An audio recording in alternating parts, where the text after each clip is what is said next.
بادشاہ نے سوچا میرے خوراک پہ اعتراض کر رہا ہے. بادشاہ نے کہا مولانا حضرت قاضی صاحب آپ کیا کہہ رہے ہیں؟ آپ کو یہ کھانا پسند نہیں ہے؟ یہ ہمیں کبھی کبھی ملتا ہے، میں آپ کو روزانہ بھجواؤں گا، آپ راضی کیوں نہیں ہیں؟ امام ابو یوسف نے کہا امیر المؤمنین آپ کے کھانے پہ اعتراض نہیں ہے، آپ کی ڈش پر آبجیکشن نہیں ہے.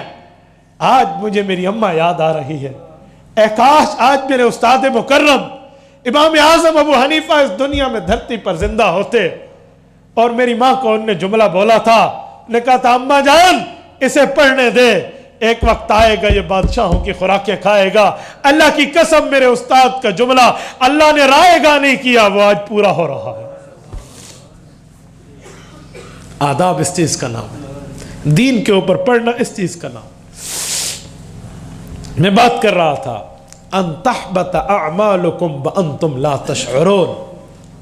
اللہ نے فرمایا پیغمبر کے ساتھ بیٹھتے ہوئے یوں کلام نہ کرنا جیسے ایک دوسرے سے کرتے ہو، کہیں یہ نہ ہو کہ تمہارے اعمال ضائع ہو جائیں اور تمہیں پتہ ہی نہ چلے. پیغمبر کے ادب کرنے میں بندے کا ایمان ہے، ادب نہ کرنے میں بے ادبی میں بندے کا نقصان اور اعمال کا ضائع ہونا.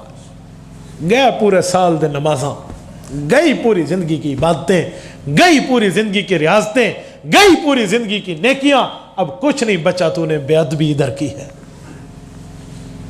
جب صحابہ قلم اٹھا کر حضور کو لکھتے تھے تو ایک شاعر نے ایک جملہ کہا کہ وہ یوں کہتے تھے کہ اے قلم جھک جا، ادب کا مقام ہے، تیرے نوک کے نیچے میرے محبوب صلی اللہ علیہ وسلم کا نام ہے. یہ 3 حکم پورے ہوئے اور آگے جو خوشخبری دی ہے وہ خوشخبری کیا ہے؟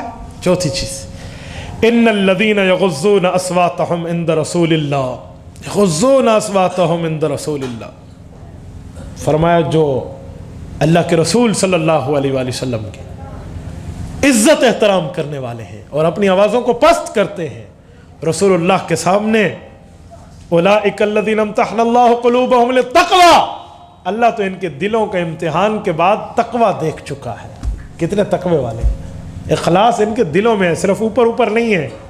لہم مغفرۃ و اجر عظیم، یہ وہ لوگ ہیں ان کے گناہوں کو میں اللہ معاف کر کے دکھاؤں گا اور قیامت میں بہت بڑا اجر دوں گا، بہت بڑا اجر دوں گا. یہ خوشخبری دی. اور ایک تنبیہ ہے جو 5ویں چیز میں کہہ رہا تھا. وہ تنبیہ کیا ہے؟ سنیے ذرا جملہ، ان الذین ینادونک، اے پیارے پیغمبر، جو لوگ آپ کو کمروں کے پیچھے ٹھہر کے آوازیں دے رہے تھے، یہ کچھ نئے لوگ تھے جو ایمان لائے تھے اور ان کو پتہ نہیں تھا کہ پیغمبر علیہ السلام کی ذات اقدس کا ادب کیا ہے، حضور علیہ السلام کو بلانے کے انداز کیا ہے، اطوار و آداب کیا ہے، طریقے کیا ہے، کس طرز پہ پیغمبر کو بلایا جاتا ہے. یہ نہیں پتا تھا. یہ کمروں کے پیچھے ٹھہر کے آوازیں دے رہے ہیں، اے محمد صلی اللہ علیہ وسلم اخرج علینا، آپ باہر آئے، ہم نے بات کرنی ہے. تو اللہ کو یہ بات ناپسند ہوئی.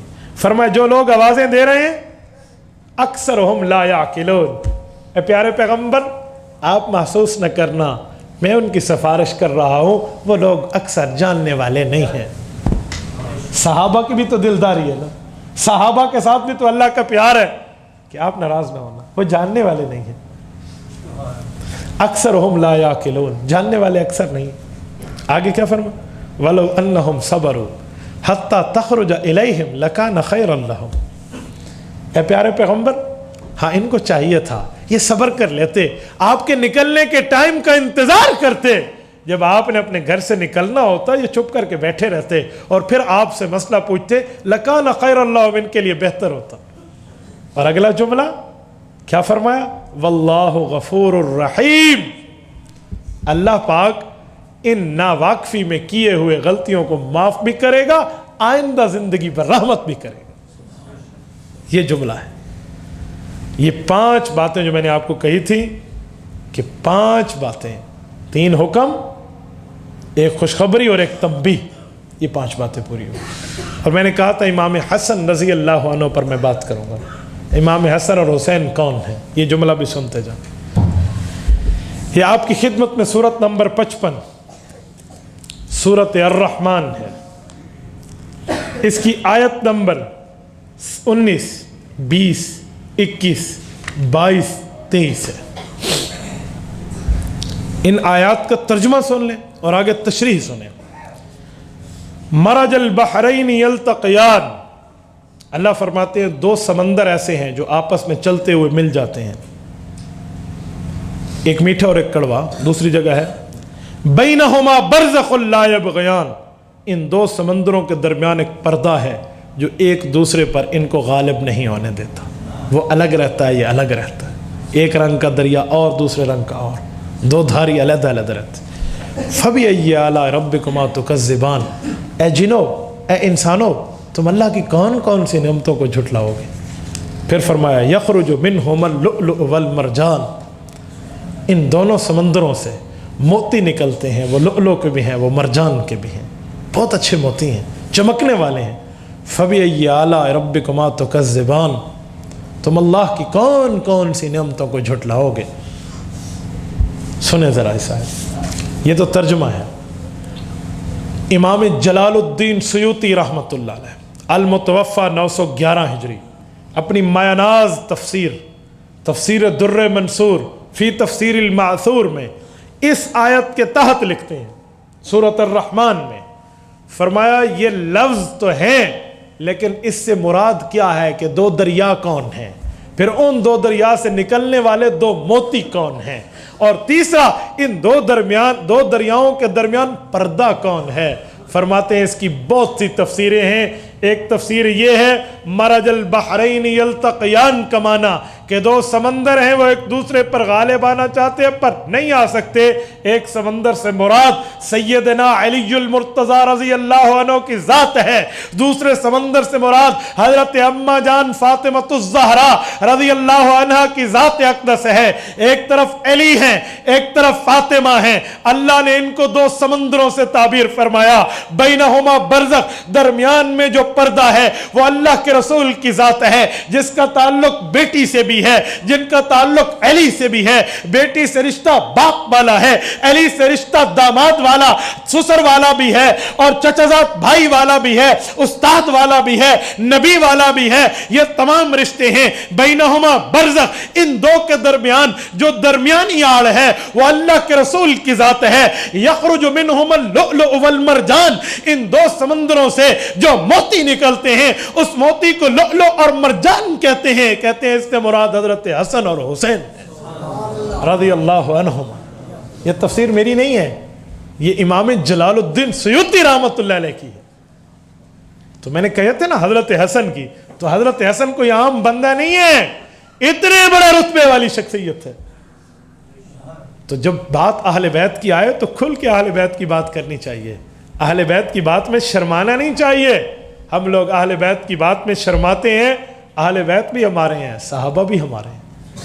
تو بہار مصطفیٰ کے عنوان پر بات چلی تھی، میں نے آپ کی خدمت میں جو باتیں پیش کی ہیں وہی 5 چیزیں، 3 احکام، 4 تنبیہ اور 5ویں خوشخبری، اور ساتھ ایک بہار مصطفیٰ پہ سیدنا حسن اور حسین کو پیش کیا ہے۔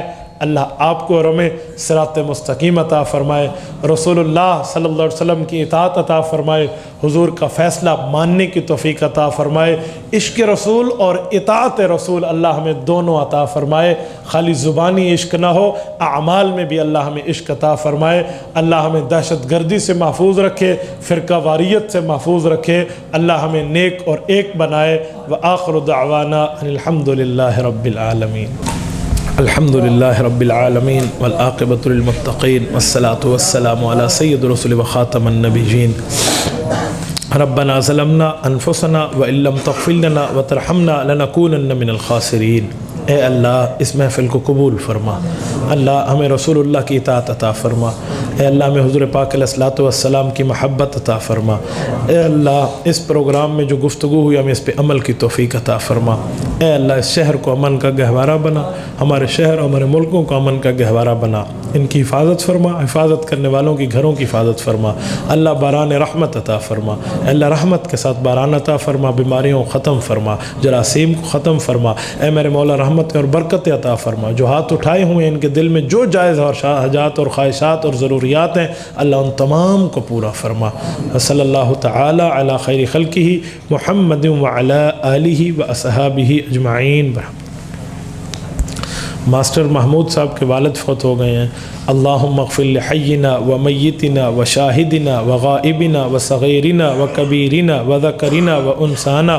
اللہم من احییتہ منا فاحیہ علی الاسلام ومن توفیتہ منا فتوفہ علی الایمان. اللہ کروٹ کروٹ ان کو جنت عطا فرما, ان کی مغفرت فرما. ان کے ساتھ جتنے مسلمان دنیا سے گئے ہیں اے اللہ ان کے قبور کو جنت کا باغ بنا. اجمعین. لا إله إلا الله لا إله إلا الله لا إله إلا الله ما لنا رب سواه. لا إله